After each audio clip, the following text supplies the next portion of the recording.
Today I'd like to talk a little bit about the difference between the Chrome browser and signing into it, as opposed to Google and signing into it. So Chrome is a browser, much like Firefox and Safari, but in some ways quite a bit different. In fact, the Chrome browser is the only browser that will give you the full experience when using things like Docs and Sheets and Drives, because Firefox and Safari do not offer the same features. In fact, they're not available when you try to do some things in Docs. So I would use Chrome as much as possible. But sometimes there's confusion between signing into Chrome and signing into Google. Now, students who use the Chromebooks, or if you use a Chromebook, you automatically sign into both when you sign in. Whereas on MacBooks or PCs, they require two different sign-ins. So when we sign into Chrome, we do this by looking at the top right-hand corner. There's usually a tab here, and it might say Person 1, there might just be a tab there. But when we click on that, we can sign into Chrome. So here we go, and if I want to sign into Chrome, and I would use my same Delta Learns or Gmail account that I use. So same password, same account. And what Chrome does, it manages things like your bookmarks, your home page, and your extensions. So let's look at Chrome in a bit more detail. So I'm just going to switch persons. I have two Chrome accounts here. I have my Delta School District and my own personal Gmail. And so what I'd like you to do is if you look up in the top right hand corner, when I select my Peter SD37, you'll see that it says Peter SD37. It loads my extensions and my bookmarks. Now if I switch accounts here and I go to my personal Gmail, you'll see there are more extensions because I've added more extensions when I had my own personal account. Now the first time you log into Chrome, it may ask you if you would like to merge your personal Gmail extensions and bookmarks into your Delta Learns. That's entirely up to you. If you choose to do that, your extensions will be available on both when you're signed into Delta Learns as well as when you're signed into your own personal Gmail.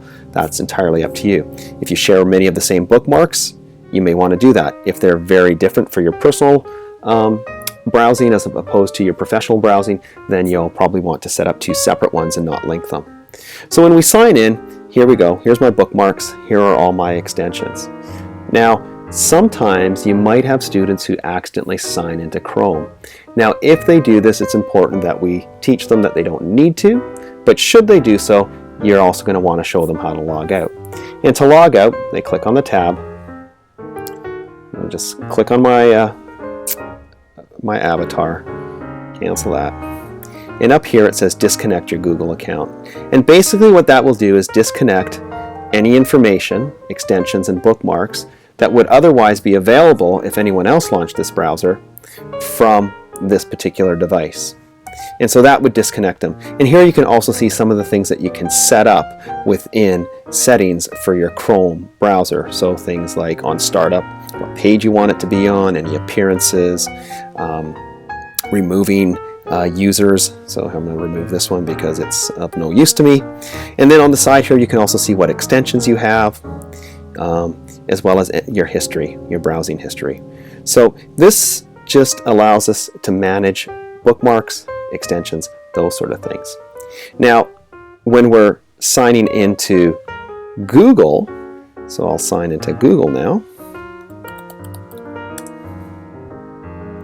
Google manages things like our apps. So here I have some apps that come with our Delta Learns. You can see them here. I have Keep, Slide, Sheets, and something called Admin. Yet on my personal Google side, if I switch accounts and move over to this one,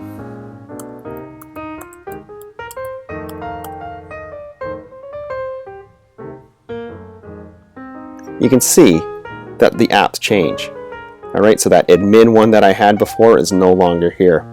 You can also see that Docs is moved down here from up here. So it changes in terms of what we have here. It would also change in terms of what I have in my Drive, because this is under my personal Gmail account, whereas opposed to my Delta Learns one,